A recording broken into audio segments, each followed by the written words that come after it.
Ļoti bieži nākas dzirdēt arī to, ka cilvēks saskarās ar plecu locītavu sāpēm, izmežģījumiem un traumām. Kas ir par iemeslu šīm traumām? Viens no iemesliem tas ir tieši trieciens, sitiens, kritiens. Tas ir diezgan bieži un raksturīgi vairāk vidēja gada gājuma cilvēkiem. Jaunākiem cilvēkiem vairāk izplatīti ir mežģījumi vai izmežģījumi pleca locītavā. Tas visbiežāk notiek sporta laikā, samērā agresīva sporta laikā, kad notiek trieciens, kritiens. Es varu parādīt pleca locītavas uzbūvi, ka tas kauls iziet no savas vietas un atrodas kaut kur šī zonā. Tas saucās pleca locītavas mežģījums pleca locītavā vai pleca kaula mežģījums. Sāpes ir ļoti lielas. Ja cilvēks jūt, ka viņš pēc traumas nevar pacelt roku uz augšu, ja šeit viņam parādās tāds tā kā defekts, izlien tā kā kauls ārā, roka nevar pacelt uz augšu roku, tad, protams, ka jāgriežās pie ārsta uz neatliekamo medicīnisko palīdzību. Ja tāds mežģījums atkārtoties viņš var tāpēc, ka tiek bojātas kaut kādas struktūras jau pirmā mežģījuma laikā, un tad tā taciņa ir iestaigāta. Tādas situācijas saucās par paraduma izmežģījumu pleca locītavā un likvidē viņas ķirurģiskā ceļā. Vēl cilvēki daudz sūdzās par tā saucamo greizo īkšķu problēmu, kas ir tiešā mērā saistīts arī ar traumatologu ortopēda darbu ikdienā. Kādēļ ir tik izplatīta arī šī problēma? Kas ir par iemeslu? Visbiežāk tomēr tā ir iedzimtība un ģenētisks iemesls. Saišu vājums, saistaudu nepietiekamība, jo pēdu veido divas vēlves, gareniskā un šķērsvēlve. Un šo vēlvi notur pēdas kauls, šī vēlvē, šī iekārtā stāvoklī notur kā muskuļi, tā arī saites. Ja ir šo saistaudu vājums, tad tās vēlves vienkārši saploka, noplecinās. Gan gareniskā, gan arī šķērsvēlve. Kas tālāk notiek? Pēda kļūst platāka, īpaši pirkstu daļā viņa kļūst krietni platāka. Savukārt tur ir tāds viens muskulīts, kas to īkšķītu velk atpakaļ, tā kā atpakaļ. Un kāds tad ir risinājums? Kā var palīdzēt? Sākuma stadijā palīdzība ir, jāsaka tā, profilaktiska. Ja mēs redzam, ka bērnam ir plakanā pēda, ja viņam ir predispozīcija uz šādām deformācijām, protams, ka tie ir ļoti labi apavi, kuri nodrošina šo gan gareniskās, gan šķērsvēlves pacēlumu. Pēc tam, kad cilvēks kļūst lielāks, viņš izaug, tad arī tas pats apaviem jābūt ļoti labiem, apaviem jānodrošina pēdas stabilitāte, vēlves pacelšana, gan vienas, gan otras vēlvītes pacelšana uz augšu. Ja apavs to nespēja veikt, tad apavs jāuzlabo ar speciālām zolītēm, supinatoriem. Ja tā deformācija jau ir sākusies, tad ar šādām zolītēm mēs varam labākā gadījumā saglabāt esošo stāvokli. Mazināt deformāciju nav iespējams.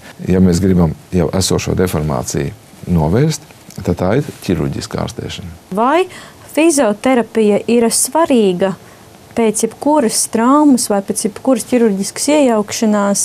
Ārkārtīgi liela nozīme.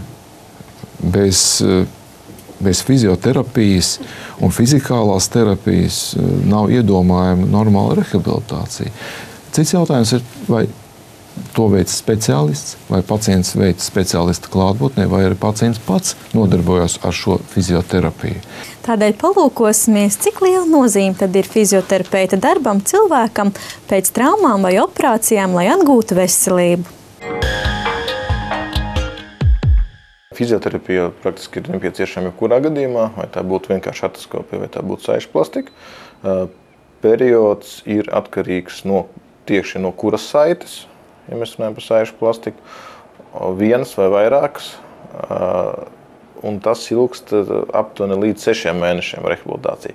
Pēc vienkārši artroskopijas, ja tajā netiek atklāts papildus bojājumi, tad rehabilitācija sastādēta 3-4 nedēļas. Ļoti liela nozīme ir fizioterapijai, jo pēc traumām ir apgrūtinātas kustības, samazināts visāds muskuļu spēks un vispārējais. Ir jāuzlabo cilvēku ikdienas aktivitātes, jāuzlabo funkcionalitāte, lai viņš sevi ikdienā varētu pilnvērtīgi apkalpot un viņam nebūtu nepieciešama līdzcilvēku palīdzība. Katram pacientam ir individuāli pieeja, jo mēs skatāmies, kas ir bijusi pa traumu, kādā veidā viņa ir gūta, vai tas ir bijis lūzums, vai tas ir iekaisums, vai tas ir bijis sastiepums, vai tas ir vienkārši sasitums. Un tad mēs izstrādājam fizioterapijas plānu, kur var būt vienkārši ārstnieciskā vingrošana, kur var būt pasīvās kustības, kur cilvēks, ja pats nevar to izdarīt, mēs viņa vietā darbinam.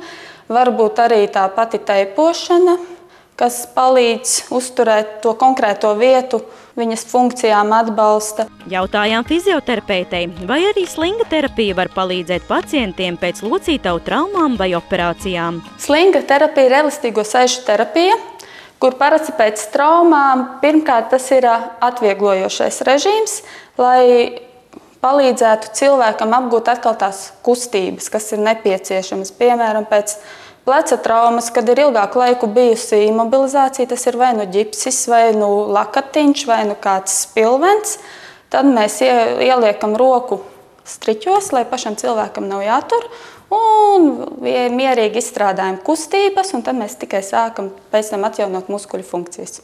Pēc sporta traumām un sportistiem ir jāuztur funkcijas ne tikai tajā traumētajā vietā, bet visā organismā.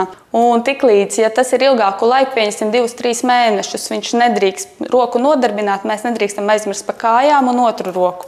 Un viņam jādod specifiska slodze, lielāka slodze uz pārējām ķermeņa daļām un jāatvieglo traumētā ķermeņa daļa.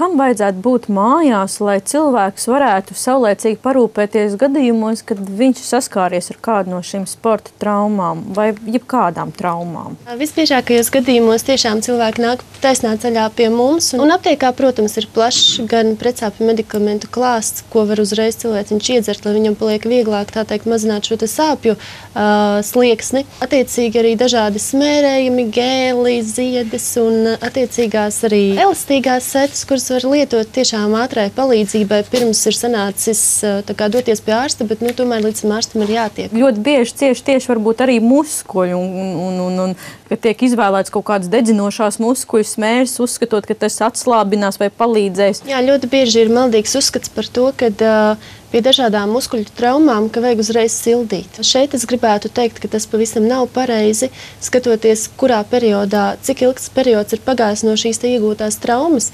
Attiecīgi varbūt ir neliels laika brīdis pagājis, kad vajag tieši atveicinošo likt klāt dažādus gan vai nu gēlus, vai nu tīri ledus maisiņi. Un šobrīd aptiekās ir pieejami ļoti ērtā veidā iegādājumi, tā teikt, aktivizējumie ledus maisiņi, kur vienā vietā uzspiežot viņš aktivizējās un paliek vēss, un attiecīgi pēc šīs lietošanas izmetam laukā un neturam viņu mājās. Man ir jautājums aptiekas darbiniecei. Kāda starpība ir starp glikozamīnu un glikozamīne plus? Šajā sastāvā ir iekšā arī chondroitīns, kas palīdzēs atjaunot locītavu kustīgumu. Tā teikt, kā chondroitīns darbosies vairāk kā smērviela mūsu locītavām. Un, jā, tur ir diezgan liela atšķirība. Teiksim, ja gados jaunākiem cilvēkiem varbūt pietiek lietot tikai glikozamīnu tīrā veidā, tad varbūt jau jūsu vecumā es ieteiktu lietot šo te plus variantu, kam klāt šis te chondroitīns, viņš palīdzēs mazināt arī ar vecumu, tā teikt, locītavu nodilumu, saistīto diskomfortu. Šodien devāmies uz Latvijas aptiekas aptieku Lomonosova ielā. Ārā ir ziema un ir 3 aktuālas lietas. Kā viena no tām ir aktīvs darbs sporta zālē, ja ir plānota slodze un attiecīgi arī pēcslodzes, ko tad šādos gadījumos darīt? Šādos gadījumos visbiežāk ir ieteicama pareiza muskuļu gan iesildīšana, gan arī atslābināšana, tā teikt atsildīšana pēc šīs slodzes. Un attiecīgi decembrī Latvijas aptiekās ir pieejams tāds jaunums kā Vācijā ražota zirgu ziede. Sastāvā esošā kampareļa palīdzēs ļoti labi sasildīt muskuļus un attiecīgi pēc vajadzības, tad, kad mums vajag muskuļus atslābināt, šajā gadījumā ļoti palīdzēs sastāvā esošā piparmētru ēteriskā eļļa un viņa šo darbu paveiks lieliski. Arī gados vecākiem cilvēkiem šī ziede palīdzēs tikt galā ar tik aktuālo lietu kā guršas locītavas sāpes, kāju locītavas sāpes, roku locītavas sāpes, kas visbiežāk mums traucē veikt ikdienas ierastos darbus. Un mēdz arī būt gadījumi, kad ir savilktās plecu daļas muskuļu šīs nepatīkamās radītās izjūtas. Arī šādā gadījumā šī zieta ļoti labi palīdzēs jums. Gadījumos, kad trauma jau mūs ir piemeklējusi, aptieku plauktos jūs varat atrast dažādas medicīnas ierīces, kas palīdzēs ātrāk tikt uz pekām.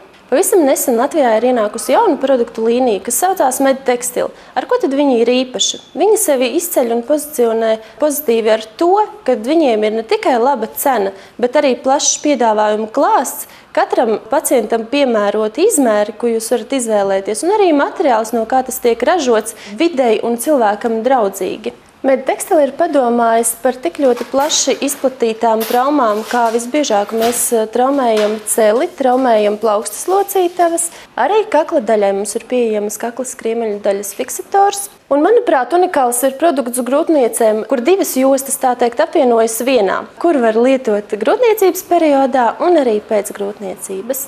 Šīs problēmas risināšanā nozīmīgs ir arī laiks, tādēļ ietaupiet to un ziniet, uz kurieni jūs variet doties, lai saņemtu pēc iespējas ātrāku risinājumu. Vēlos vēlreiz atgādināt, ka veselības saglabāšanā ir svarīgi parūpēties par sevi jau laikus. Rūpēties par sevi nozīmē arī ieklausīties sevī. Tādēļ Latvijas aptiekas farmaceiti no decembra mēneša piedāvājums veikt ekspresa diagnostiku uz vietas aptiekās, kas decembrī būs holesterīna noteikšana, un janvāra mēnesī mēs veiksim polineiropātijas mērījumus uz vietas aptiekā. Atcerieties, ka ekspresa diagnostikas laikā pacienti netiek ārstēti. Ja ekspresa diagnostikas laikā tiks konstatēti iespējamie veselības riska faktori, tad saņemsiet rekomendāciju vērsties pie ģimenes ārsta vai speciālista. Lai arī raidījums bija par traumām, Latvijas aptieka iesaka jums no tām veiksmīgi izvairīties. Un raidījuma nobeigumā paldies gribam pateikt, ka bijāt pie mums šodien studijā ne tikai mēs, bet arī mūsu sadarbības partneris Medicīnas žurnāls 36,6, dāvājot jums tuvāko 3 mēnešu abonementu, lai ikdienas būtu lietas kursā, kā saglabāt savu veselību un būt spirktai un možai. Paldies jums! Paldies jums par interesanto raidījumu. Tiešām interesanti. Paldies, ka bijāt kopā ar mums un uz tikšanos jau nākamā sestdien, kad atklāsim, kādas kāju vēņu slimības pastāv un kā izvēlēties sev piemērotāko operācijas metodi.